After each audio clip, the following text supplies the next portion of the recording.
Deux Rois, chapitre 20. En ce temps-là, Ézéchias fut malade à la mort.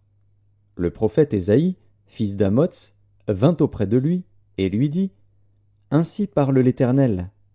Donne tes ordres à ta maison, car tu vas mourir, et tu ne vivras plus. Ézéchias tourna son visage contre le mur et fit cette prière à l'Éternel. Ô Éternel, souviens-toi que j'ai marché devant ta face avec fidélité et intégrité de cœur, et que j'ai fait ce qui est bien à tes yeux. Et Ézéchias répandit d'abondantes larmes. Ésaïe, qui était sorti, n'était pas encore dans la cour du milieu, lorsque la parole de l'Éternel lui fut adressée en ces termes.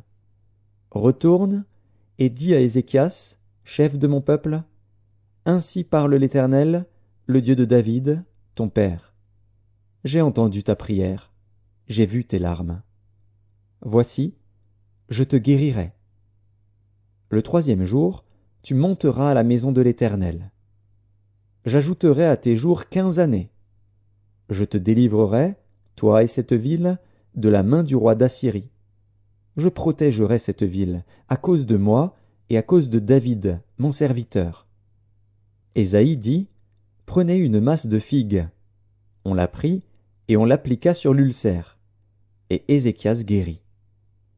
Ézéchias avait dit à Ésaïe : À quel signe connaîtrai-je que l'Éternel me guérira et que je monterai le troisième jour à la maison de l'Éternel ?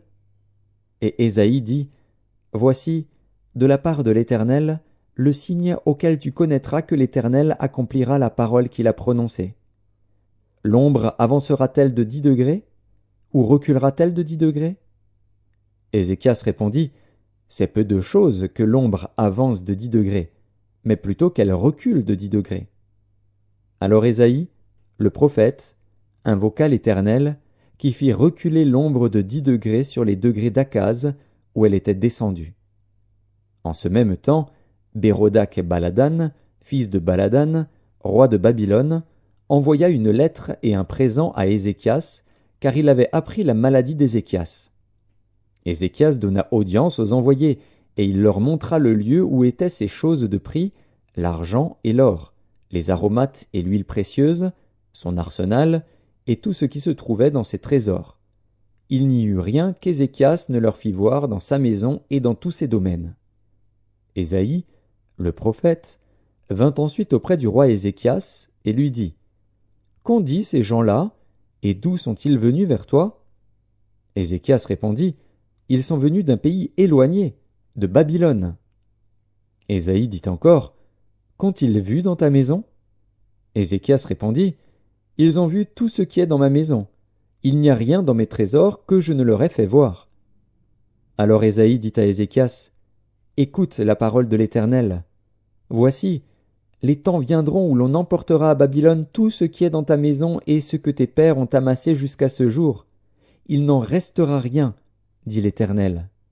Et l'on prendra de tes fils, qui seront sortis de toi, que tu auras engendrés, pour en faire des eunuques dans le palais du roi de Babylone. Ézéchias répondit à Ésaïe : La parole de l'Éternel, que tu as prononcée, est bonne. Et il ajouta : N'y aura-t-il pas paix et sécurité pendant ma vie ? Le reste des actions d'Ézéchias, tous ses exploits, et comment il fit l'étang et l'aqueduc, et amena les eaux dans la ville, cela n'est-il pas écrit dans le livre des chroniques des rois de Juda ? Ézéchias se coucha avec ses pères, et Manassé, son fils, régna à sa place.